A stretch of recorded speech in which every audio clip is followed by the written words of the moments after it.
Assalamualaikum warahmatullahi wabarakatuh. Alhamdulillah alladzi arsala rasulahu bil huda wa dinil haqq liyudhhirahu 'ala ad-din kullihi wa kafa billahi shahida. أشهد أن لا إله إلا الله وحده لا شريك له إقرارا به وتوحيدا وأشهد أن محمدا عبده ورسوله صلى الله عليه وعلى آله وسلم تسليما مزيدا أما بعد. معاشر المسلمين والمسلمات رحمني ورحمكم الله. فأوصي نفسي أولا وإياكم بتقوى الله فقد فاز المتقون. قال الله عز وجل في كتابه: يا أيها الذين آمنوا اتقوا الله حق تقاته ولا تموتن إلا وأنتم مسلمون.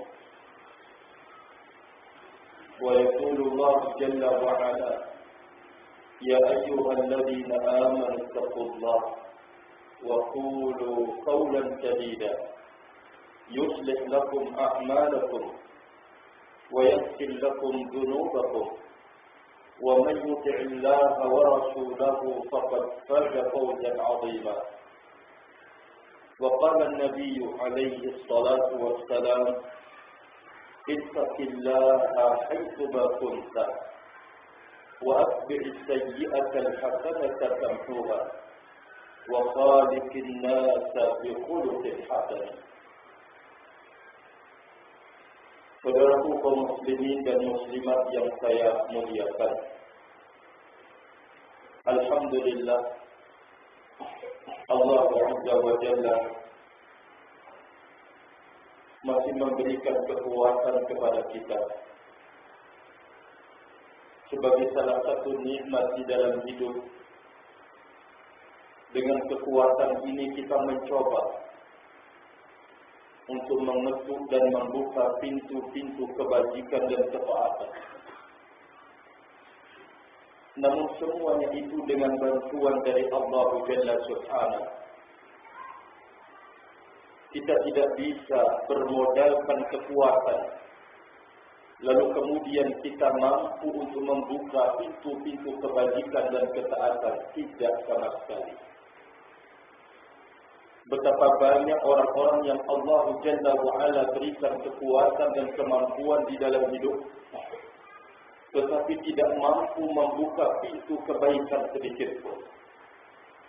Mungkin badannya, ototnya besar, kekar, tetapi untuk rukuk dan sujud cuma 2 rakaat atau 4 rakaat atau 3 rakaat, tidak memiliki kemampuan untuk melakukannya. Segenap saudara kami kaum muslimin dan muslimat, ternyata untuk membuka pintu ketaatan dan pintu kebajikan harus di sana ada bantuan dan pertolongan dari Allah Jalla Subhanahu. Inilah dia makna dan rahasia firman Allah Azza wa Jalla: Iyyaka na'budu wa iyyaka nasta'in. Hanya kepadamu lah kami beribadah dan hanya kepadamu lah kami meminta bantuan. Perikraran setiap muslim dan muslimah dalam setiap solatnya, bahwa semua gerak-gerik yang itu merupakan bentuk pengabdian hanya miliknya Allah Jalla Subhanahu. Dan kita sadar dan meyakini bahwa kita tidak akan mampu untuk membuktikan peribadatan kita kepada Allah Jalla wa'ala sekecil apapun kalau tidak ada isti'anah, bantuan dan pertolongan dari Allah Jalla Subhanahu wa ta'ala. Bagi seorang muslim dan muslimah yang telah dibantu oleh Allah Jalla wa'ala untuk membuka kebajikan dan ketaatan. Dia menemukan adanya keringanan jakatnya, menemukan adanya keringanan pikirannya, menemukan langkahnya ringan untuk memenuhi panggilan Allah. Jagalah nikmat ini. Karena nikmat ini adalah besar dalam hidupnya seorang. Karena tiadalah kebaikan dunia dan akhirat itu akan diperoleh dan didapatkan oleh siapapun juga kecuali melalui pintu-pintu kebajikan dan ketaatan. Mungkin kita membaca ayat-ayat Al-Quranul Karim yang berbicara tentang janji kemuliaan hidup di dunia ini. Ternyata itu bagi orang yang dekat dan taat kepada Allah Jalla Subhanahu. Mungkin kita melewati ayat Al-Quran atau hadis Nabi Sallallahu Alaihi Wasallam yang bercerita tentang nikmat yang ada di dalam alam barzakh. Bagaimana nikmatnya orang dibantu oleh Allah, diselamatkan di alam barzakhnya, alam kubur sebelum alam akhirat. Ternyata itu dengan ketaatan di dunia ini yang kita lakukan. Barakallahu fiik. Kita membaca ayat-ayat Al-Quranul Karim dan sunnah Rasul alaihi salatu wassalam. Kita menemukan janji-janji yang sangat banyak. Allah bercerita tentang kehidupan akhirat. Allah membongkar tentang bagaimanakah kehidupan surga. Allah Jalla wa'ala kemudian menjelaskan sifat-sifat surga, wanita-wanita di dalam surga, kehidupan di dalam surga. Ternyata itu semuanya akan diperoleh dan diraih melalui pintu ketaatan dan kebajikan di dunia ini. Maka bagi siapa yang Allah Jalla wa'ala membantu dan menolongnya, dia menemukan keringanan untuk melaksanakan ketaatan. Berat kalau misalnya ditempuh dalam kondisi capek badannya ini. Barakallahu fiik. Belum lagi sudah capek, harus menghadapi ujian dan tantangan yang besar padanya. Tetapi ringan dia pikul. Itu semuanya bantuan dan pertolongan dari Allah Jalla wa'ala. Jangan disia-siakan. Jangan dianggap enteng dan remeh. Bahwa ini adalah anugerah dan nikmat besar dari Allah Jalla Subhanahu wa ta'ala. Terlebih lagi barakallahu fikum, di negeri yang mungkin jauh dari kota, di negeri yang mungkin jauh barakallahu fikum dari perkampungan para dai ila Allah, kita diperkenalkan sunnah oleh Allah Azza wa Jalla melalui tangan seseorang, mungkin dua orang, atau mungkin orang-orang yang mengajak kembali kepada sunnah Nabi Sallallahu Alaihi Wasallam. Kita ringan untuk menerimanya. Tidak ada beban untuk kemudian melaksanakannya. Barakallahu fiik.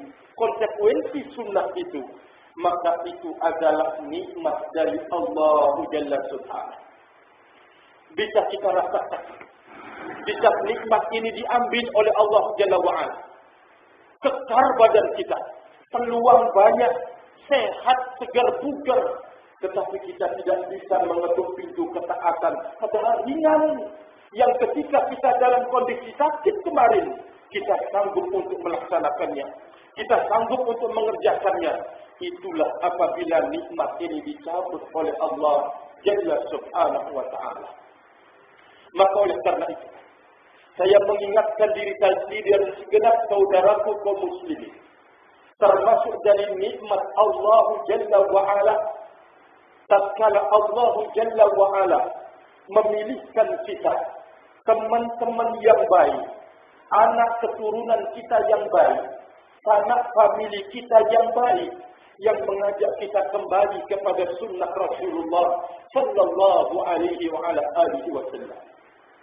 Terkadang barakallahu fikum, ada orang merasa minder punya anak yang soleh, minder punya putri yang menjaga dirinya, menjaga auratnya, menutup barakallahu fikum yang dia tidak memperlihatkannya kecuali kepada sang suami. Minder kita sebagai kedua orang tua. Lebih dari itu barakallahu fikum, kita sebagai seorang suami atau seorang bapak atau kakak tidak suka dan tidak sudi melihat saudara kita yang berusaha menyelamatkan kita, berusaha menolong kita, membantu kita, mendekatkan kita kepada sunnah Nabi sallallahu alaihi wasallam, berarti hidayah belum menyambut kita. Barakallahu fiik. Berarti rahimani wa rahimakumullah jami'an, taufik dari Allah Jalla wa Ala belum turun kepada kita. Maka oleh karena itu, kita harus berbangga di saat kita memiliki putra dan putri yang taat kepada Allah Jalla wa Ala. Mungkin bapaknya, umiknya masih kembang kempes ketaatannya, tapi anaknya mau belajar agama Allah Jalla wa Ala, mau belajar Al-Quranul Karim, mau belajar sunnah Nabi sallallahu alaihi wasallam. Ini sesungguhnya kebahagiaan dan kebanggaan. Mari kita dengarkan apa ucapan Nabi Yunus sallallahu alaihi wasallam dalam hadis yang diriwayatkan oleh Imam Muslim dari sahabat Abu Hurairah radhiyallahu taala anhu. Idza mata ibnu Adam inqata'a amaluhu illa min thalathin, min sadaqatin jariyatin aw ilmin yuntafa'u bihi aw waladin salihin yad'u lahu. Kata Rasul alaihi salatu wassalam, yang mungkin kita segenap saudaraku kaum muslimin telah mendengar hadisnya mulai kita mengenal agama. Apabila anak Adam itu meninggal dunia, terputus seluruh amalnya kecuali 3 perkara. Terputus barakallahu fiik. Sudah tidak ada lagi hubungan kecuali 3 perkara kata Rasulullah sallallahu alaihi wasallam. Apa ketiga perkara itu? Rasulullah sallallahu alaihi wasallam menyebutkan min shadaqatin jariyatin. Sedekah jariyah yang terus mengalir pahalanya barakallahu fiik. Misal dari contohnya, seseorang membangun rumahnya Allah Jalla wa'ala. Dia memberikan apa yang dia mampu untuk memberikannya. Dia bantu apa yang dia mampu untuk membantunya. Atau barakallahu fikum di sana ada pondok pesantren. Dia membantu apa yang dia bisa membantu keberlangsungan pondok pesantren. Maka itu termasuk dari amal jariyah yang akan terus mengalir nilainya di saat kita telah dipanggil oleh Allah Jalla wa'ala dan berada di alam barzakh. Sudah tidak ada lagi sesungguhnya hubungan kita dengan orang yang telah sedang hidup. Tidak ada lagi barakallahu fiik. Tetapi dikecualikan ada 3 hal yang terus menyertai dan yang terus kita bisa memetik hasil dan nilainya. Amal jariyah barakallahu fiik. Yang kedua, au ilmin yuntafa'u bihi. Ilmu yang diambil manfaatnya. Kita mencoba untuk mendidik anak-anak kecil, mulai dari membaca Al-Quran Karim sampai dia bisa membaca Al-Quran. Lalu kemudian kita ajarkan kepadanya ilmu bahasa Arab atau yang semisalnya, ilmu fikih, ilmu akidah. Lalu diambil manfaatnya. Maka selama orang ini mengambil manfaatnya, lalu diamalkan, kita sebagai guru mendapatkan nilai dan pahala terus mengalir. Tatkala kita berada di liang lahat barakallahu fikum. Subhanallah. Berarti orang yang menginfakkan hartanya di jalan Allah tidak akan merugi. Orang yang mengamalkan ilmunya dan menyampaikan ilmunya tidak akan merugi barakallahu. Dan yang ketiga kata Rasulullah sallallahu alaihi wasallam, anak yang saleh yang akan mendoakan kedua orang tuanya. Rasulullah sallallahu alaihi wasallam menyebutkan sebuah nilai kebanggaan hidup bagi seorang bapak dan ibu bisa dia memiliki anak putra-putri yang soleh dan solehah, yang akan bisa mengingat, yang akan bisa mengirimkan, yang akan bisa mendoakan kedua orang tuanya rahimani wa rahimakumullah. Mungkin kita akan bertanya, apakah khusus doa saja ia akan sampai? Jawabannya tidak. Asy-Syaikh Al-Albani rahimahullah ta'ala menyebutkan bahwa segala macam bentuk ketaatan yang dilakukan oleh sang anak, kedua orang tua itu mendapatkan bagian di dalam hidupnya. Allahu Akbar. Lalu apa ruginya kita memiliki anak yang soleh dan anak yang putri yang solehah? Tidak ada. Namun itulah jiwa minder yang ada pada kedua orang tua kita. Di saat anaknya itu tampil menjadi anak yang benar agamanya, putri yang lurus dia beragama, rahimani wa rahimakumullah jami'an. Ma'asyiral muslimin, rahimani wa rahimakumullah jami'an. Maka tentu satu hal yang saya akan sampaikan melalui majlis ini dan saya melihat adalah penting barakallahu fiik apa yang disebutkan oleh Nabi Yunus sallallahu alaihi wasallam terkait dengan anak kita. Rawal Imam Al-Bukhari wa Muslim di sahihaihima dari sahabat Abi Hurairah radhiyallahu ta'ala anhu. Qala Nabi sallallahu alaihi wasallam, kullu mauludin yuladu 'ala al-fitrati fa abawahu yuhawidanihi aw yunassiranihi aw yumajjisanihi. Kata Rasul alaihi salatu wasallam, setiap anak itu terlahir dalam kondisi suci. 'Ala al-fitrah, di atas kesuciannya. Lalu siapa yang akan merusak kesucian ini? Siapa yang akan menodai yang suci ini? Siapa yang pertama kali akan menggoreskan cinta pada yang suci bersih tersebut? Maka Nabi sallallahu alaihi wasallam menyebutkan, fa'abawahu, kedua orang tuanya lah yang akan menjadikan dia Yahudi, Allahu Akbar, yang akan menjadikan dia Nasrani, dan yang akan menjadikan dia Majusi, kata Rasulullah sallallahu alaihi wasallam. Hadis ini mengingatkan kepada kita bagaimana sesungguhnya besar usaha dan pengaruh kedua orang tua dalam pendidikan sang anak. Nabi sallallahu alaihi wasallam menyebutkan kalaupun terjadi kemurtadan, dia menjadi Yahudi, dia menjadi Nasara atau Majusi, itu ulah dari kedua orang tua.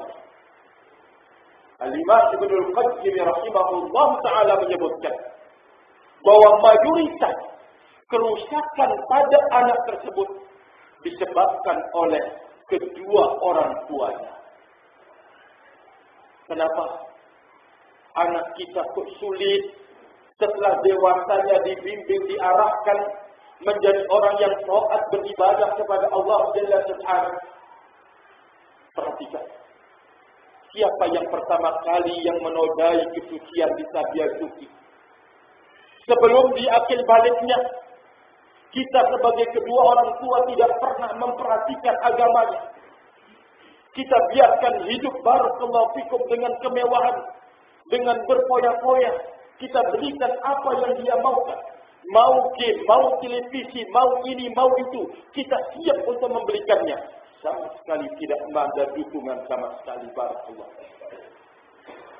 Setelah kemudian dia beranjak dewasa, yang tadi kita bentuk jiwanya barakallahu fikum di atas tontonan yang terkadang memalukan.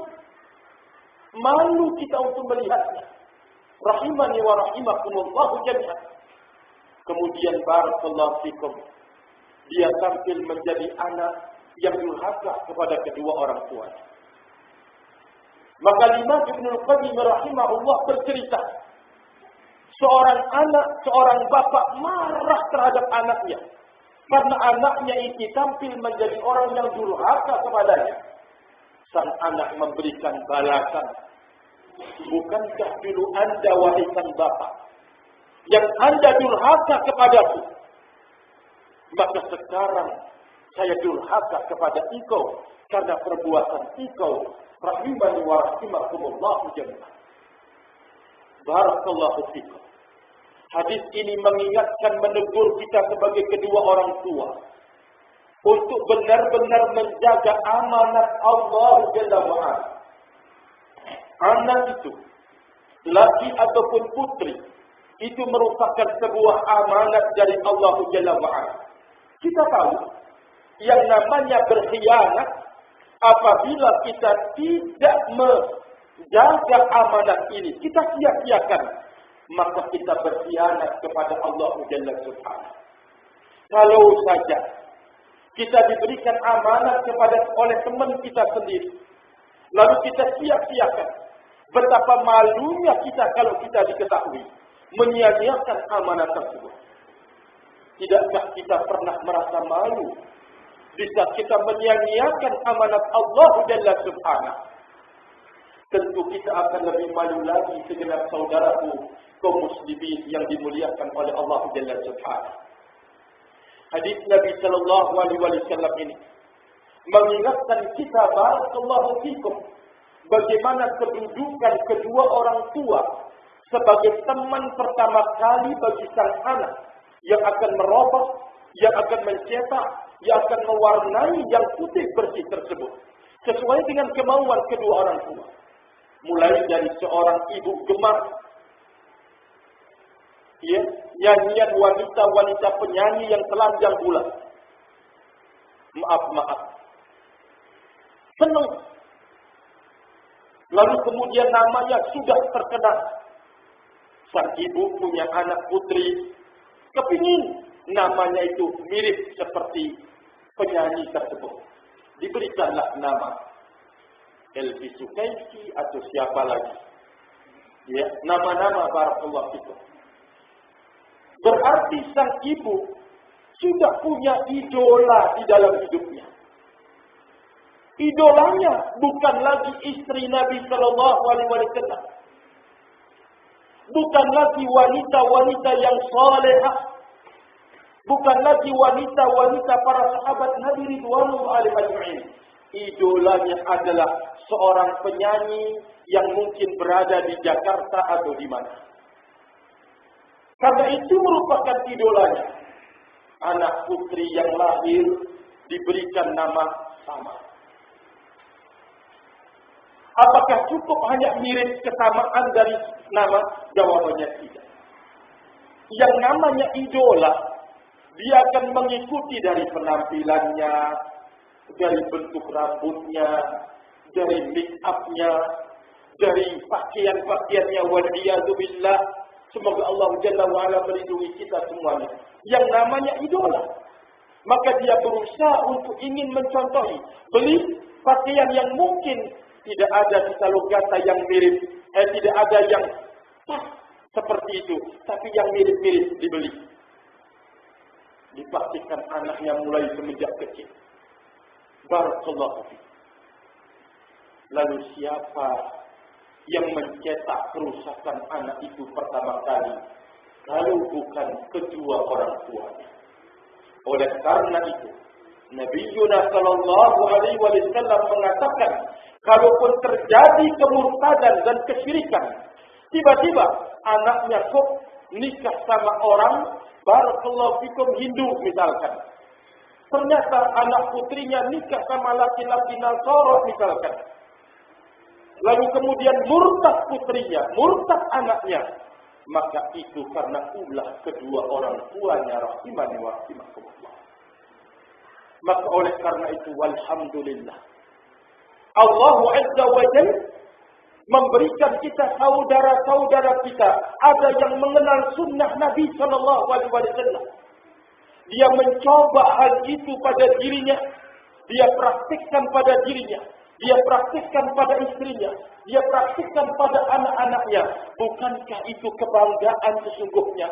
Tapi terkadang menjadi cemoohan, menjadi bahan ejekan, menjadi bahan olokan. Orang terbelakang, orang mundur, orang tidak tahu perkembangan, orang tidak tahu kemajuan, orang tidak tahu modern.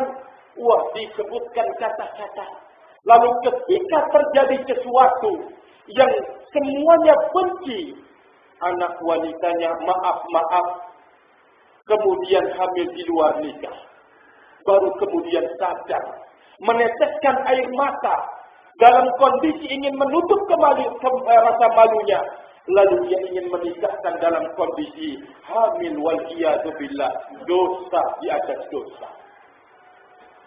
Siapa yang salah? Apakah anak yang harus kita jadikan kambing hitam? Atau kita sebagai kedua orang tua mencoba untuk melakukan tinjauan ulang pada pendidikan yang kita berikan kepada anak-anak kita? Barakallahu fikum. Rahimani wa rahimakumullah.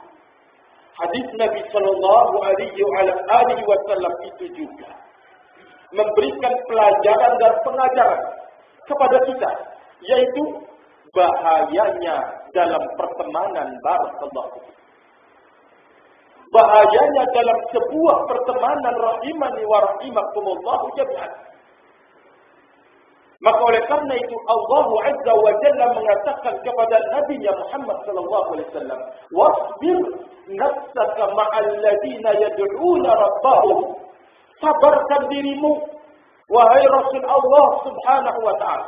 Sabarkan dirimu untuk hidup bersama orang-orang fakir, orang-orang miskin, tetapi mereka itu selalu menengadahkan tangannya kepada Allah Jalla Subhanahu. Mereka orang-orang yang taat. Mereka orang-orang yang seluruh hidupnya bermunajat kepada Allah Jalla wa'ala. Mereka tidak punya harta benda yang banyak. Mereka tidak memiliki kedudukan. Tidak ada janji-janji kemuliaan yang mereka miliki untuk diberikan, untuk mereka berikan kepada engkau. Tidak ada. Wasbir nafsaka ma'al ladina yad'una rabbahum bil ghuduri wal 'ashi yuriduna wajha. Tidak ada yang mereka inginkan, orang-orang fakir, orang-orang miskin, kecuali wajah Allah Jalla Subhanahu wa taala. Sabarkan dirimu wahai Rasul Allah untuk berteman bersama mereka-mereka yang fakir, mereka-mereka yang miskin, namun mereka tunduk dan patuh kepada Allah Jalla Subhanahu wa taala. Hadis itu mengingatkan kepada kita firman Allah Jalla wa'ala tersebut. Mungkin kita mencoba untuk mengkaji kembali, kita sampai kepada surat Al-Kahfi. Allah Jalla wa'ala bercerita tentang pemuda yang beriman. Pemuda tersebut, barakallahu fikum, di tengah-tengah kekufuran dan kekafiran, sampai kemudian masuk ke dalam gua. Allah Jalla wa'ala abadikan peristiwa itu. Dan di sana ada makhluk yang tidak berakal, yang menyertai pemuda-pemuda yang beriman ini. Ada makhluk yang tidak berakal, termasuk makhluk yang najis. Barakallahu fikum, yaitu anjing yang menjaga pintu gua. Rahimani wa rahimakumullah jami'an. Pelajaran yang kita diberikan oleh ulama kita, kalau saja anjing yang tidak berakal dan kedudukannya rendah bisa terangkat menjadi sesuatu yang punya kedudukan karena teman-temannya yang beriman, bagaimana jikalau kita ini seseorang yang berakal? Tentu bisa kita memiliki teman-teman yang benar-benar selamat jalannya, maka kita akan mendapatkan getah rahimani wa rahimakumullahu jami'an. Barakallahu fikum. Pelajaran yang amat sangat penting di dalam hidup kita ini. Oleh karena itu, Al-Imam Ahmad rahimahullahu ta'ala mengatakan, qala rahimallahu abdan. Al-Imam Ahmad dalam Tabaqat Al-Hanabilah mengatakan, rahimallahu abdan qala bil haqqi wattaba'a al-athara wa tamassaka bis sunnati waqtada bis salihin wa janaba ahlal bid'ah wa taraka mujalasatahum ihtisaban wa talaban lil qurbati minallah. Kata Imam Ahmad rahimahullah, dengarkan baik-baik bimbingan ulama-una, karena ini sesuatu yang sangat berbahaya. Tadi sudah disebutkan oleh Nabi Yunus sallallahu alaihi wasallam pengaruh pergaulan kedua orang tua kita, sampai-sampai kalaupun terjadi kekufuran menjadi Yahudi, menjadi Nasrani, menjadi Majusi, itu disebabkan karena hasil cetakan dan hasil pengaruh besar kedua orang tua kita. Kalau demikian, barakallahu fiik, maka Rasulullah sallallahu alaihi wasallam memberikan Allah Jalla wa Ala mengangkat qudwah kita Nabi Yunus sallallahu alaihi wasallam untuk menyabarkan dirinya hidup bersama orang-orang yang lurus agamanya, taat beribadah kepada Allah. Mereka dari kalangan fuqara dan masakin. Apa yang akan dijanjikan oleh mereka dari segi duniawi? Mereka tidak memiliki dunia untuk kemudian Anda dekat kepada mereka lalu mendapatkan imbalan yang besar. Sama sekali tidak. Barakallahu. Allah menyuruh nabinya untuk bersabar bersama mereka di dalam hidup ini. Barakallahu fikum. Kedua, kita tadi menyebutkan tentang bagaimanakah makhluk yang najis yang diambil faedah oleh ulama tentang Rasul Syekh Saleh Fauzan di dalamnya, sampai mendapatkan nama yang baik dan diungkap di dalam Al-Quran oleh Allah karena dia berteman dengan orang amanu, fityah, pemuda-pemuda yang beriman kepada Allah Jalla Subhanahu wa taala. Bagaimana lagi kita manusia yang berakal ini, jikalau teman-teman kita yang saleh, teman-teman kita yang menyelamatkan kita, teman-teman kita yang mustaqimin, yang istiqamah, tentu kita akan bisa memetik dampak pertemanan tersebut. Rahimani wa rahimakumullah jami'an. Barakallahu fikum. Al-Imam Ahmad rahimahullah taala mengatakan, semoga Allah merahmati seorang hamba. Doa. Allah merahmati seorang hamba di saat dia berkata yang benar. Untuk mengerti bahwa diri kita ini berkata yang benar, kita harus berilmu tentang kebenaran. Karena betapa banyak orang-orang yang ingin memperjuangkan kebenaran, tetapi tidak dengan jalannya, jalan kebenaran itu.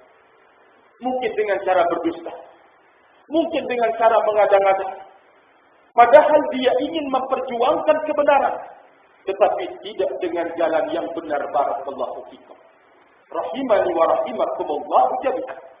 Rahimallahu 'abdan qala bil haqqi, yang dia keluarkan kalimatnya adalah kalimat hak. Tidak ada dusta pada dirinya dan tidak ingin membela kedustaan. Barakallahu fikum. Yang dia keluarkan adalah apa yang dia telah ketahui dari ilmunya. Kalaupun berita, maka benar-benar berita itu adalah kuat. Riwayatnya dia dengar dari ini. Kalimatnya demikian. Itu adalah al-haq. Rahimani wa rahimakumullahu jami'an. Dia tidak mengada-ngada. Barakallahu fikum. Dia tidak kemudian memfitnah orang, lalu kemudian berdusta dan mengada-ngada dengannya. Abadan. Kalau sekiranya dia mengada-ngada atas nama kedua orang tuanya, wah ibuku begini, padahal tidak demikian. Guruku begini, padahal tidak demikian. Temanku begini, padahal tidak demikian. Maka bagaimana mungkin akan diberikan rahmat orang yang tidak jujur di dalam berkata dan berucap. Rahimallahu 'abdan qala bil haqqi. Makanya kita melihat bagaimana para pendahulu kita yang saleh benar-benar kebenaran itu diletakkan di atas dirinya sendiri. Tidak kemudian dia mengangkat kepribadiannya di atas al-haq itu, atau mengangkat gurunya di atas kebenaran, atau mengangkat alimnya di atas kebenaran, atau mengangkat ulamanya di atas kebenaran. La abad. Itulah manhaj para pendahulu kita yang saleh. Sehingga siapapun yang salah dan menyelisihi kebenaran, dia tidak segan-segan Al-Imam Al-Harawi, Syekhul Islam Al-Harawi rahimahullah ta'ala mengatakan, Imam Ibn Al-Qayyim rahimahullah mengatakan Syekhul Islam, maksudnya Imam Al-Harawi adalah habibun ilaina, orang yang paling kita cintai. Tetapi kebenaran itu, orang yang kita cintai, tetapi kebenaran itu adalah yang paling kita cintai. Subhanallah. Pelajaran penting bagi kita Ahlus Sunnah wal Jamaah agar membiasakan lidah ini tidak berucap kecuali yang benar. Jangan mengada-ngada, jangan berdusta, jangan barakallahu fikum Anda menukilkan ucapan sementara Anda tidak punya dasar, tidak punya riwayat yang benar. Jangan, itu bukan jalan kita dididik oleh para pendahulu kita yang saleh rahimani wa rahimakumullah.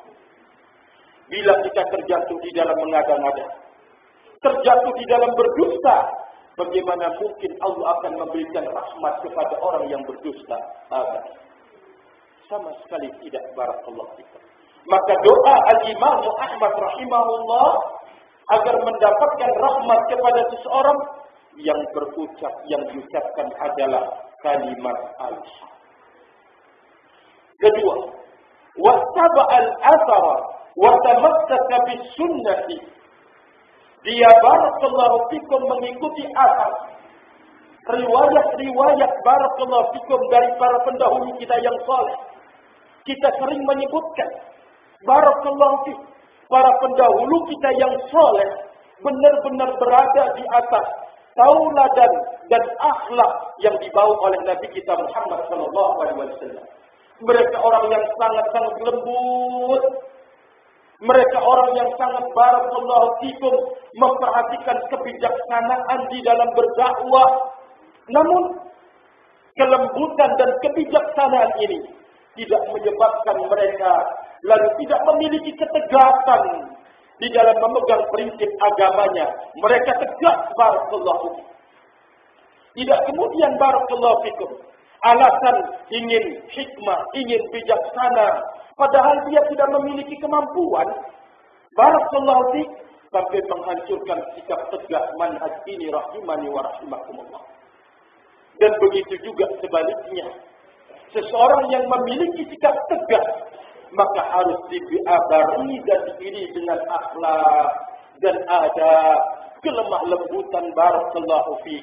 Kalau sekiranya Anda sudah memiliki sifat kelembutan di dalam berdakwah, barakallahu fiikum, dan Anda tegak di dalam bermanhaj, Anda dimusuhi. Bukankah Nabi kita Muhammad sallallahu alaihi wasallam telah mempraktikkan segala-galanya? Kalau menurut kita yang beriman, tidak ada peluang lagi untuk mereka mencari barakallahu fikum menjatuhkan Nabi kita Muhammad sallallahu alaihi wasallam. Namun demikianlah perjalanan kebenaran. Oleh karena itu, semoga Allah Jalla wa Ala memasukkan kita ke dalam doa Al-Imam Ahmad rahimahullah. Allah merahmati orang yang mengikuti al-athar, hadis-hadis dan riwayat, dan berpegang teguh dengan sunnah Nabi sallallahu alaihi wasallam. Waqtada bis salihin. Dan dia meneladani orang-orang yang soleh di dalam hidupnya. Dia teladani barakallahu. Dia melihat dan dengan ilmunya dia bisa membaca. Jangan sampai kita bertambah ilmunya kok semakin jauh kita dari orang-orang yang soleh. Yang kita menyadari bahwa orang soleh ini mulai dari awal kita mengenal dakwah ini, dia yang menjadi terdepan. Dia yang mengingatkan kita, dia yang menyelamatkan Ahlus Sunnati wal Jamaah tentu setelah Allah dengan bimbingan-bimbingan dari malapetaka, dari mara bahaya. Soleh sampai pada hari ini kita mengenal dia soleh. Lalu kemudian kita tega meninggalkan orang-orang soleh tersebut yang mereka membimbing kita barakallahu fikum. Kenapa kita tinggalkan? Karena ada ketidakcocokan kita dengannya. Ada tidak cocok kita ini, jiwa kita dengan bimbingan orang soleh ini. Kita serta-merta meninggalkan orang soleh, lalu kemudian mengikuti hawa nafsu. Gak cocok.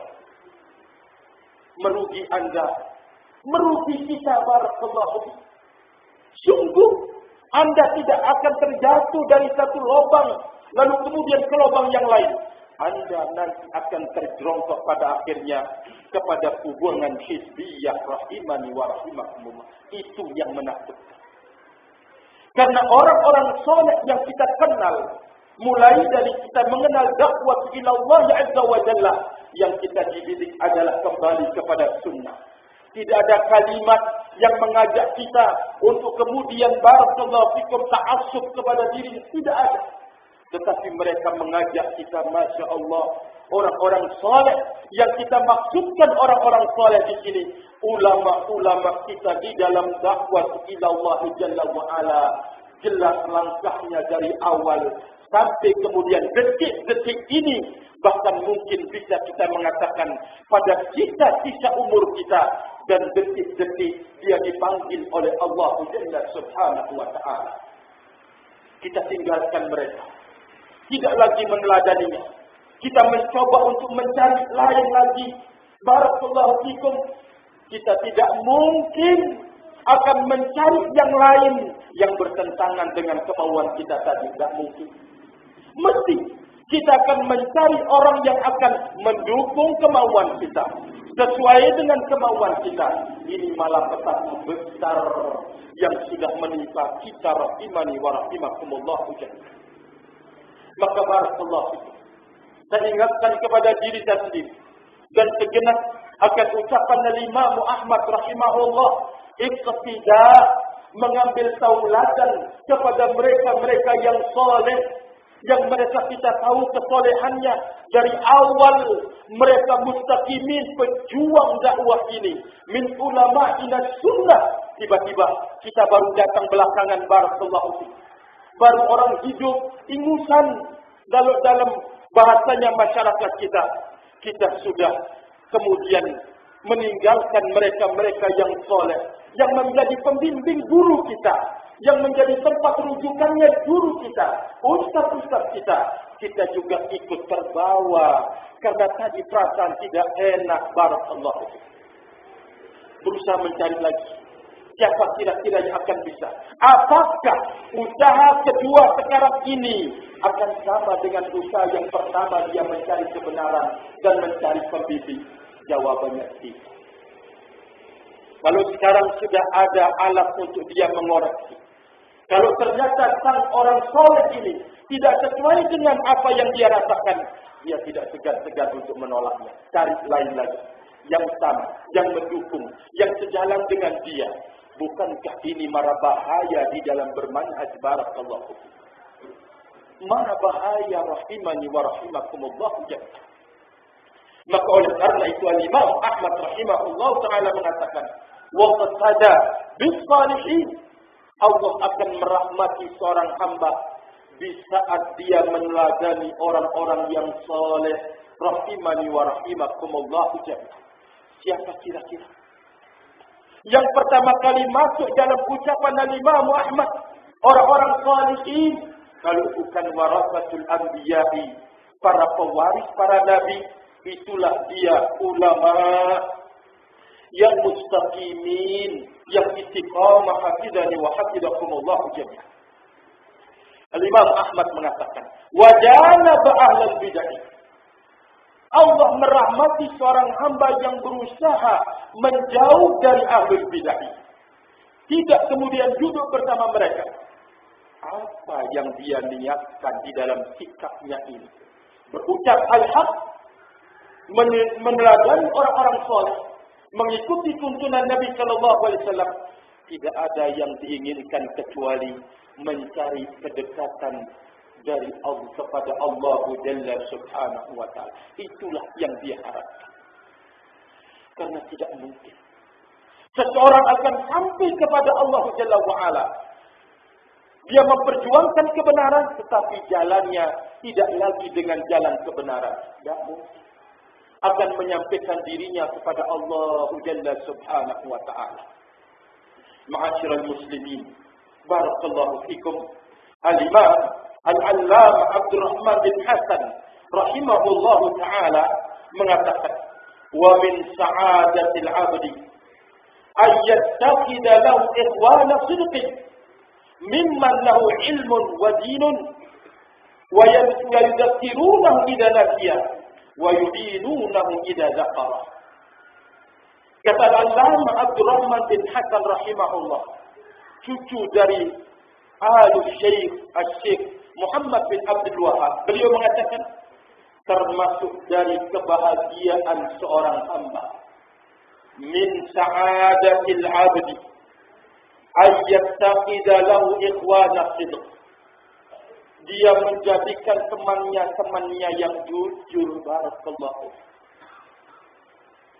Kata beliau, termasuk dari tanda kebahagiaan seseorang, ini ulama sunnah yang memberikan bimbingan kepada kita. Termasuk dari tanda kebahagiaan seseorang hamba, dia menjadikan temannya adalah teman yang jujur di dalam hidup. Subhanallah. Ikhwana sidq. Mimman lahu ilmun wa din. Dia memiliki ilmu dan memiliki agama. Teman kita yang jujur ini. Coba lihat. Kalau kita punya teman jujur tapi enggak punya ilmu dan agama, sebentar kejujuran itu diperlihatkan, nanti berkhianat. Barakallahu. Lebih jelek lagi, kalau orang punya ilmu dan agama tetapi tidak punya kejujuran. Ini lebih berbahaya pertemanan dengannya. Lebih berbahaya, barakallahu. Dia punya ilmu, punya agama, tetapi tidak memiliki kejujuran di dalam beragama. Ini teman yang sangat-sangat berbahaya. Kalau saja, barakallahu fikum, orang bodoh tadi tidak punya kejujuran, bahayanya nemen. Bagaimana lagi orang berilmu dan orang beragama tapi tidak punya kejujuran? Akan lebih pintar nakal dibanding dengan orang bodoh. Akan lebih pintar menyembunyikan hatinya, niatnya, tujuannya dibanding dengan orang bodoh. Kalau orang bodoh tidak mungkin punya kemampuan. Pokoknya apa yang dirasa, dia segera untuk kemudian ingin membuktikannya. Pokoknya saya.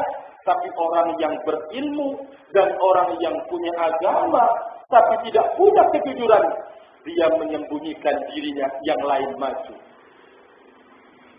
Dia menyembunyikan barakallahu fikum dirinya, maka yang lain disuruh untuk maju, memberikan pembelaan, padahal dirinya itu barakallahu fikum tidak punya kejujuran. Namun perlu diingat, Syekhul Islam Ibn Taimiyah rahimahullah ta'ala mengingatkan, apa yang tersembunyi pada diri seseorang pasti akan muncul melalui goyangan lidahnya dan juga melalui raut mukanya. Beliau mengatakan, Syekhul Islam Ibn Taimiyah, maka apa yang tersembunyi dan disembunyikan oleh seseorang akan nampak apabila ujian dan cobaan itu turun. Allah Jalla wa'ala telah memperlihatkan kepada kita peristiwa demi peristiwa di dalam mengikuti dakwah salafiyah. Apa yang tersembunyi barakallahu fikum dulunya terbongkar dengan adanya ujian dan cobaan. Semoga Allah Jalla wa'ala memberikan kita barakallahu fikum kekuatan dan kelurusan di dalam menghadapi berbagai macam ujian di dalam dakwah ila Allah Jalla subhanahu wa ta'ala. Hafizani wa hafizakumullah. Beliau mengingat, teman anda yang baik, yang itu merupakan tanda kebahagiaan engkau adalah anda berteman dengan orang yang punya ilmu dan agama, dia punya kejujuran. Tidak ada di dalam benak hatinya menginginkan kepada diri engkau penyimpangan, penyelewengan untuk mendukung dia, untuk mendukung temannya, untuk mendukung siapa. Tidak ada barakallahu fiik. Yang ada adalah bimbingan kepada engkau atau bimbingan untuk engkau menuju sunnah Rasul alaihi salatu wassalam, dipandu oleh para warasatul anbiya, pewaris-pewaris para nabi yang istiqamah, yang salihin dan seterusnya. Hafizani wa hafizakumullah. Beliau mengatakan, teman yang jujur, yang punya ilmu dan agama, dia akan mengingatkan engkau bila lupa. tidak memanfaatkan kelupaan engkau. Mungkin belum sampai kepadanya, kepada anda sesuatu. Dia punya barakallahu fikum niatan bagaimana caranya orang ini masuk dalam syubhat yang ini yang ada di otaknya. Dia datangi, dia sabari, dia layani. Pokoknya sudah, jangan sampai anda tidak jujur di dalam menemani saudara anda. Maka kejujuran itu mahal. Oleh karena itu Allah Jalla wa Ala yaqul, ya ayyuhalladzina amanu taqullaha wa kunu ma'as shadiqin. Kapan saja seseorang itu berdusta, Allah pasti akan menampakkannya barakallahu fikum. Kalaupun mungkin dia bersembunyi di rumahnya, bersembunyi barakallahu fikum, mendoktrin seseorang, tidak ada yang melihat. Allah Jalla wa Ala pasti akan memperlihatkannya barakallahu.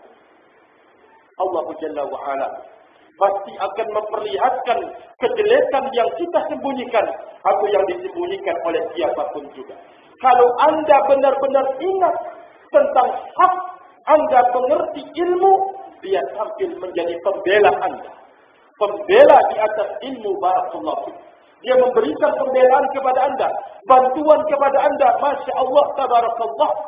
Ketika dia lupa, dia yang tampil mengingatkan temannya. Ketika temannya ingat, dia tampil untuk memberikan bantuan dan pembelaan. Hafizani wa hafizakumullahu jami'an.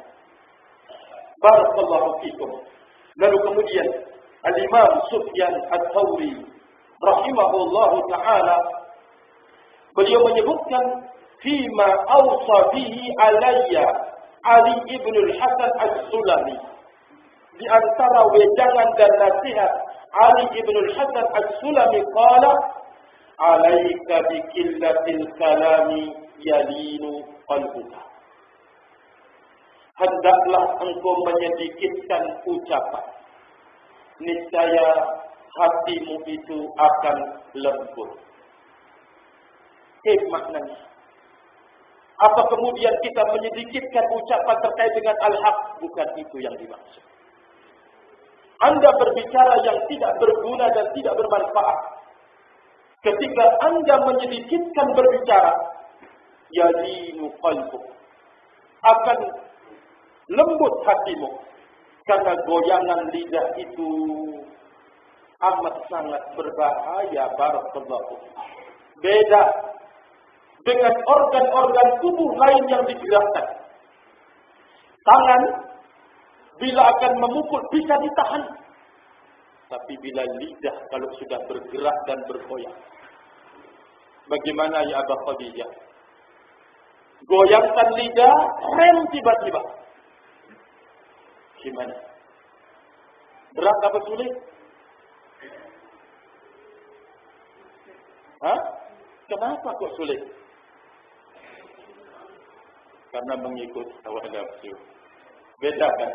Kalau ini punya tulang, bisa bergerak. Tapi kalau lidah kita sangat lembek. Jadi kalau sudah digoyang, sudah sulit untuk direm. Makanya bahaya yang muncul dari lisan itu luar biasa. Sampai para ulama menulis kitab apa tulisan bahaya-bahaya lisan. Rahimani wa rahimakumullahu jami'an. Betapa sering kita berjumpa dan bertemu yang tadinya saudara kita, Masya Allah, yang dia berjalan di atas manhajul haq, tiba-tiba mendapatkan bimbingan dan arahan yang mungkin tidak sesuai dengan hawa nafsunya, tidak sama dengan kemauannya. Lisan ini barakallahu fikum sulit untuk kemudian dijadikan menyembunyikan apa yang ada pada diri kita ini. Mesti akan nampak barakallahu fikum. Karena gampang digoyang ini lisan. Oleh karena itu, segala sesuatu yang disembunyikan mesti akan nampak melalui goyangan lidah kita. Rahimani wa rahimakumullah. Ada orang datang barakallahu fikum ke tempat antum dengan membawa surat atau permintaan dana di bawah. Mulai cerita, antum perhatikan lidahnya lurus ke timur, ke barat. Oh, ini bohong orang ini. Keluar barakallahu fikum. Maka oleh karena itu rahimani wa rahimakumullah jami'an, tidak ada yang akan bisa mengikat lidah kita ini kecuali taqwa Allah azza. Ketakwaan kita kepada Allah Jalla Subhanahu wa ta'ala. Kalau seseorang sedikit takwanya, temannya saja ditipu, temannya saja didustakan, temannya saja barakallahu fikum difitnah. Bagaimana lagi kalau itu dosa, bagaimana lagi kalau sampai dia memfitnah orang-orang saleh, memfitnah alim ulama barakallahu fikum, menjatuhkan tanpa alasan. Rahimani wa rahimakumullah, itulah yang kita maksudkan di depan, bahwa apa yang tersembunyi pada diri kita ini mesti akan terlihat dari lidah kita. Antum bersabar. Apa juga? Kalau melihat ada orang yang kok perbuatannya yang lain sendiri, nyeleneh barakallahu fiik, sebentar akan muncul dari lidahnya, akan muncul dari sikapnya, akan Anda ketahui, oh ternyata inilah orangnya yang dia sembunyikan di dalam dirinya barakallahu fiik. Maka oleh karena itu, itulah nilai kejujuran di dalam berilmu dan beragama. Ulama kunas salaf ridwanullah alaihi ajma'in mendidik kita akhlak yang agung dan mulia ini menjadi orang yang jujur dalam semua hal.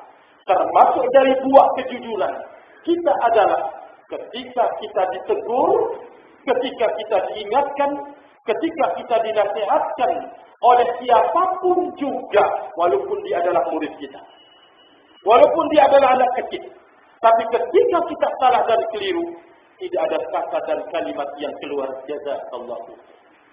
Itulah akhlak bimbingan ulama-una barakallahu fikum. Syekhuna Muqbil rahimahullahu ta'ala mendidik kita dengan akhlak yang agung dan mulia. Siapapun yang mengingatkan beliau, walaupun itu adalah santrinya, anak kecil, beliau tetap mengatakan jazakallahu khair wa barakallahu fiik. Apakah kemudian rendah martabatnya? Orang yang jujur untuk mengakui dirinya salah, direndahkan martabatnya oleh Allah, atau kemudian diangkat? Tentu jawaban kita semuanya diangkat. Dari mana pengangkatan itu? Bisa kita memiliki jiwa kejujuran barakallahu fikum.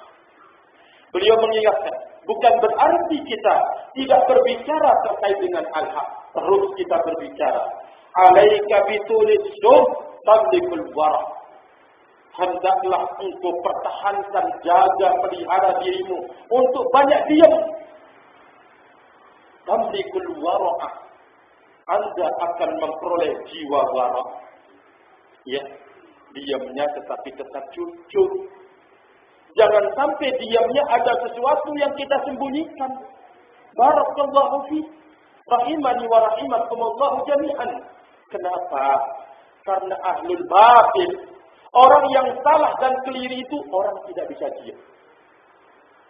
Ya. Tidak mungkin dia akan bisa diam. Dia akan berusaha mencari barakallahu fi. Dia bersemangat untuk menyebarkan yang tadi itu merupakan kekeliruan dan kesalahan. Sementara subhanallah, mereka-mereka yang berada di atas al-haq, biasa ia menyampaikan al-haq bila bertemu, bila diminta, ya, bila barakallahu fikum ada kesempatan. Tetapi ingat, orang yang sudah tertuhankan oleh hawa nafsunya tidak punya kesabaran lagi, tidak punya sabar. Atau melihat sejarah barakallahu fikum, mereka-mereka yang sudah dikuasai oleh hawa nafsunya tidak punya kesabaran rahimani wa rahimakumullah. Kalaupun mereka diam di suatu tempat barakallahu fikum karena menunggu sebagaimana yang dilakukan oleh ahlul bid'ah, tidak sanggup menampakkan taringnya, kekuatannya. Kenapa? Karena kekokohan alim min ulama sunnah. Tapi ketika yang ditakuti sudah meninggal dunia, kelihatan jati dirinya barakallahu. Fitnah pertama kali menimpa negeri Yaman, fitnahnya Abul Hasan Al-Ma'ribi. Dia menyembunyikan barakallahu fikum hizbiyahnya di masa Syekh Mukbir rahimahullah ta'ala masih hidup. Ketika wafat Syekh Mukbir rahimahullah, qala zahaba zamanul khawf. Telah hilang masa-masa ketakutan. Menampilkan taringnya. Sampai kemudian ulama yang paling sabar terhadap dirinya, Syekh Rabi, barakallahu fikum, dalam pengakuan Abul Hasan rahimani wa rahimakumullah, yang sabar untuk kemudian lewat telepon mengingatkan bertahun-tahun. Karena kejahatan ini sudah tidak bisa lagi barakallahu fikum diperbaiki. Beliau mengeluarkan dan menyebarkan rahimani wa rahimakumullah. Demikian sabarnya ulama-una barakallahu fikum untuk memberikan bimbingan kepada Ahlus Sunnah wal Jamaah. Hafizani wa hafizakumullah jami'an. Sehingga jangan sekali-kali ulama kita jadikan sasaran ketidakterkan hati kita ini untuk kita mencelanya, menjatuhkannya. Ya akhi, kalau Anda suudzon kepada alim yang istiqamah di atas manhaj ini, pada diri Anda lebih suudzon lagi. Hafizani wa hafizakumullah jami'an. Hafizani wa hafizakumullah. Saya ingatkan barakallahu fikum bi ikhwani fillah karena pentingnya. Kemudian beliau menyebutkan wala takunanna harisan ala dunya. Jangan kalian rakus terhadap dunia. Wala takun hafidan takun sari'al fahm. Jangan Anda menyembunyikan sifat hasad. Kalau Anda tidak punya jiwa hasad, Anda akan diberikan pemahaman yang cepat oleh Allah Jalla Subhanahu. Tapi kalau Anda punya jiwa hasad, Anda sulit untuk memahami sesuatu yang paling gampang dan paling mudah. Rahimani wa rahimakumullah. Wala takun hasidan takun sari'al fahmi. Jangan Anda menjadi orang yang punya jiwa hasad, lalu kemudian Anda akan mendapatkan pemahaman yang cepat. Nasihat beliau berikutnya, wala takun ta'alan tanjah min alsunin nas. Jangan Anda menjadi orang yang suka mencela, suka mencaci maki. Barakallahu fiik. Ya, Anda akan selamat dari lisan-lisan manusia. Siapa yang dimaksud? Anda jangan suka mencela, meremehkan, mengentengkan orang lain. Orang lain tidak punya arti di hadapan itu. Rendah sama sekali. Barakallahu fiik. Sampai jangankan orang di bawah Anda punya arti.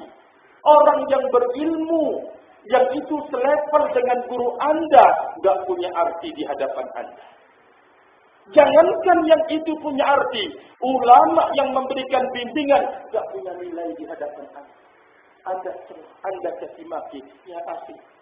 Kamu menyangka akan selamat dari lisan-lisan orang? La abad.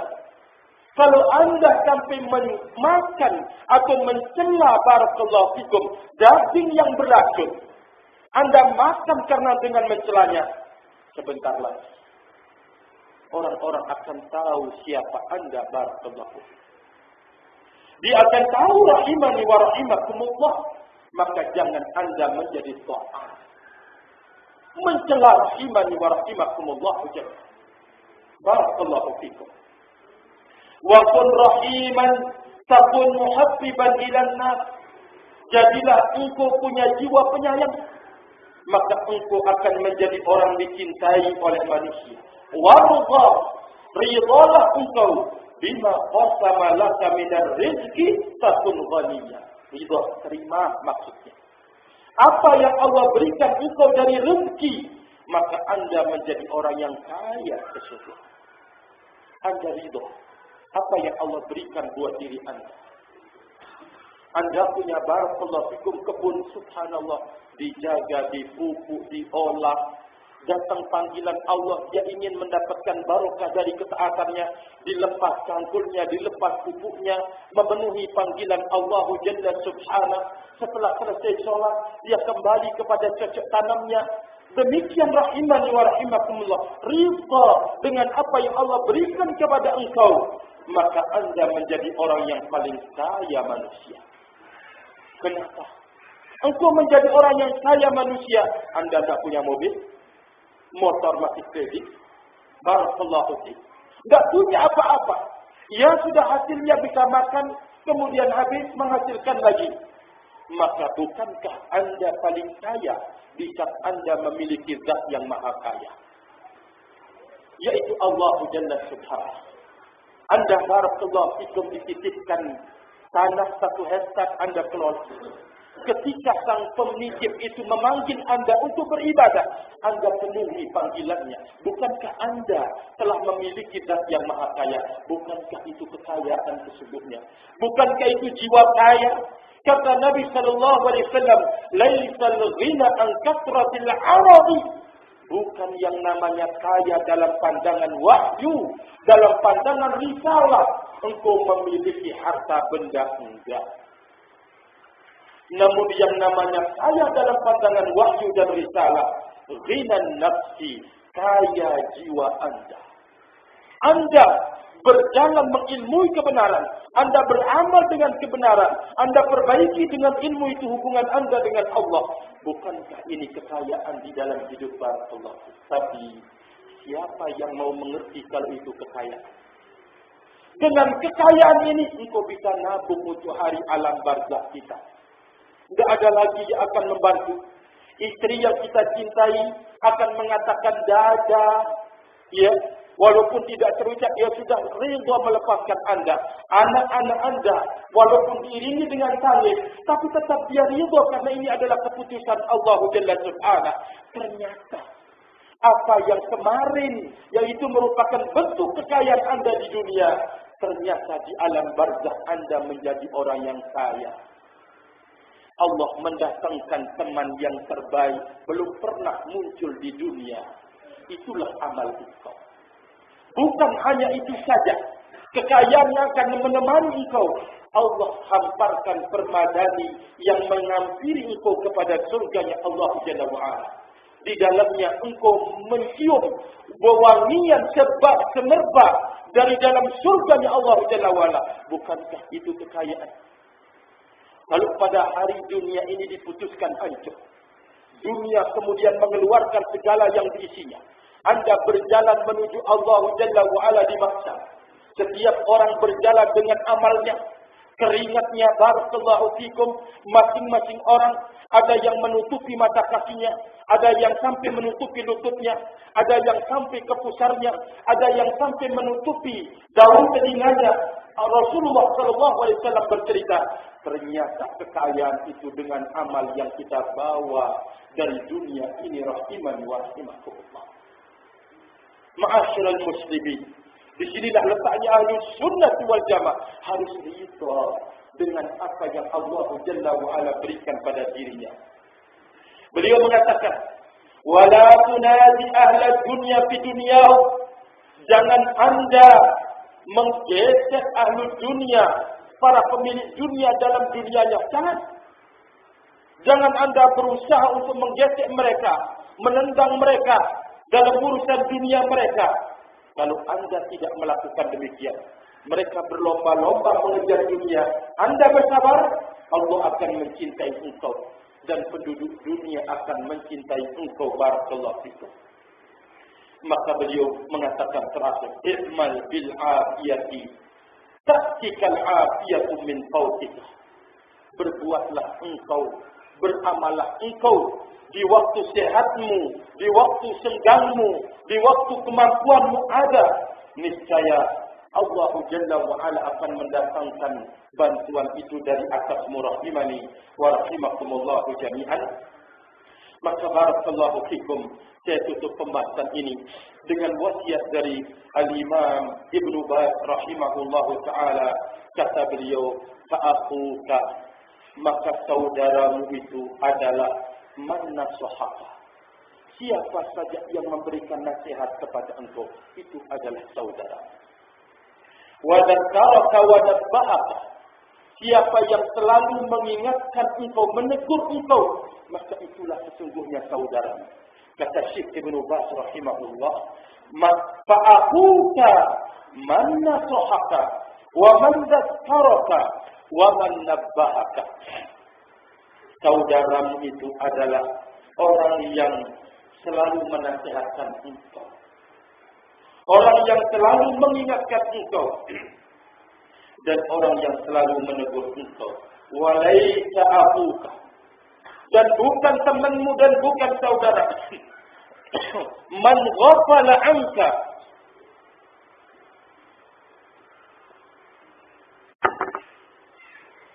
bukan saudara engkau orang yang melalaikan dirimu. Wa a'rada anka, dan berpaling darimu.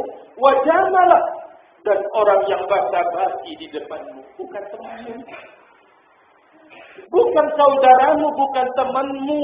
Kalau temanmu selalu berbasa-basi di depanmu, barakallahu fiik, bukan akhuka, kata beliau Asy-Syaikh Ibnu Baz rahimahullah taala. Jadi teman engkau itu adalah orang yang selalu mengingatkan engkau, orang yang selalu menasihati engkau, orang yang selalu menegur engkau, dan bukan temanmu orang yang melupakan engkau, orang yang berpaling dari engkau, atau orang yang selalu berbasa-basi di depan engkau, barakallahu fiik. Walakinna akhaka fil haqiqati huwa alladhi yunsihuka والذي يعظك ويذكرك يدعوك إلى الله يبين لك طريق النجاة حتى تسلكه ويحذرك من طريق الهلاك ويبين لك سوء عاقبته حتى تجتنبه. Kata beliau rahimahullah, saudaramu sesungguhnya adalah orang yang menasihatkan engkau, orang yang mengingatkan engkau, orang yang memberikan wejangan teguran kepada engkau. Dia mengajakmu kepada Allah, bukan kepada diri. Dia mengajakmu kepada Allah, bukan kepada gurunya. Dia mengajakmu kepada Allah, bukan kepada alimnya atau ulamanya, tetapi mengajak engkau kepada Allah Jalla Subhanahu. Loh, kalau misalkan kita disuruh mengambil ucapan alim dan ucapan al-haq, ucapan alim itu hak, bukankah kita diajak untuk kemudian ta'assub kepadanya? Lah, jangan salah dan keliru. Membedakan, barakallahu fikum.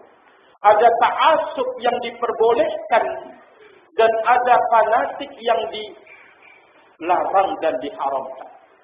Fanatik yang boleh fanatik kepada al-haq, dan fanatik kepada ahlul haq karena al-haq yang dia berada padanya. Boleh, barakallahu fikum. Rahimani wa rahimakumullah. Maka beliau mengingatkan, yad'uka ila Allah, dia mengajak engkau kepada Allah Jalla Subhanahu, menjelaskan kepada engkau jalan-jalan keselamatan sehingga engkau bisa menempuhnya, dan memperingatkan kepada engkau langkah-langkah kebinasaan, dan dia menjelaskan akibat dari bila menempuh jalan yang ini akibatnya, lalu kemudian Anda bisa menjauhinya dan menghindar darinya. Masya Allah, berarti pertemanan itu sesuatu yang indah. Pertemanan inilah sesungguhnya yang akan sampai dibawa menghadap Allah Jalla wa'ala. Tidak akan ada lagi permusuhan padanya. Pertemanan yang tulus dan ikhlas, yang mengajak engkau kepada Allah Jalla Subhanahu, menjelaskan kepada engkau jalan keselamatan, memperingatkan engkau langkah-langkah yang berbahaya. Dia peringatkan engkau, mungkin sampai memperingatkan dengan keras pada diri engkau. Dia tidak mengajakmu berbicara, dia tidak menyapamu. Barakallahu fiik. Dia perlihatkan karena mungkin dia ngerti Anda itu orang yang ngeyel kalau diingatkan. Diberitahu dengan kelembutan, dengan Masya Allah. Lalu dia lakukan mungkin dengan cara yang lebih tegas lagi, lebih sakit lagi. Mungkin kita mau tertegur. Maka kalau Anda merasa teguran yang perih dan pahit ini sebagai azab, Anda akan menolak teguran itu dan Anda tidak akan kembali kepada kebenaran. Tapi kalau barakallahu fikum, Anda menerima bahwa ini adalah orang yang sayang kepada engkau, orang yang mengingatkan engkau, guru engkau menegur engkau, mungkin alim engkau mengingatkan engkau, perih dan pedih rasanya. Tetapi barakallahu fik, jujurlah engkau, ikhlas menerimanya, Allah akan mengangkat dirimu barakallahu fik. Tapi kalau engkau tidak memiliki keikhlasan dan kejujuran, rahimani wa rahimakumullah, Anda yang akan menjadi tuan kejelekan di belakang hari. Anda yang akan memikul barakallahu fikum, yaitu kejahatan di belakang hari. Bukankah itu lebih parah lagi barakallahu fikum? Semoga Allah Jalla wa'ala memberikan hidayah kepada kita dan istiqomah di atas jalan ini sampai kita bertemu dan berjumpa dengan Allah Jalla wa'ala. Kita mengatakan, ya Allah, betapa beratnya ujian melangkah di jalan Rasulmu Muhammad sallallahu alaihi wasallam. Dan kita sadar kemarin teman kita berjuang, ternyata dia telah gugur barakallahu fikum. Kita khawatir kalau kita kemudian di belakang hari menjadi orang yang gugur. Maka kita berdoa kepada Allah Jalla wa'ala banyak dengan doa yang selalu disampaikan oleh Nabi kita Muhammad sallallahu alaihi wasallam. Allahumma ya muqallibal qulub, tsabbit qalbi ala dinik. Wahai zat yang membolak-balikkan hati, kokohkanlah hati kami di atas agamamu. Semoga Allah Jalla wa'ala terus memberikan kita istiqomahan, istiqamah berjalan bersama orang-orang soleh di dalam dakwah ila Allah Jalla subhanahu wa ta'ala. Wallahu ta'ala alam bisawab. Mungkin ini yang bisa saya sampaikan pada kesempatan ini. Semoga ada manfaatnya buat diri saya sendiri dan segenap saudaraku kaum muslimin dan muslimat. Semoga Allah Jalla subhanahu terus memberikan barakallahu fikum istiqomahan diri-diri kita untuk menghadapi ujian yang ada di sekitar kita, ujian dari teman-teman kita, mungkin ujian datang dari guru kita. Kita diuji oleh Allah Jalla subhanahu. Semoga Allah menjadikan kita berhasil lulus dan lolos dalam ujian demi ujian tersebut. Wa akhiru da'wana alhamdulillah, subhanakallahumma wa bihamdika, asyhadu an la ilaha illa anta, astaghfiruka wa atubu ilaik. Wassalamu alaikum warahmatullahi wabarakatuh.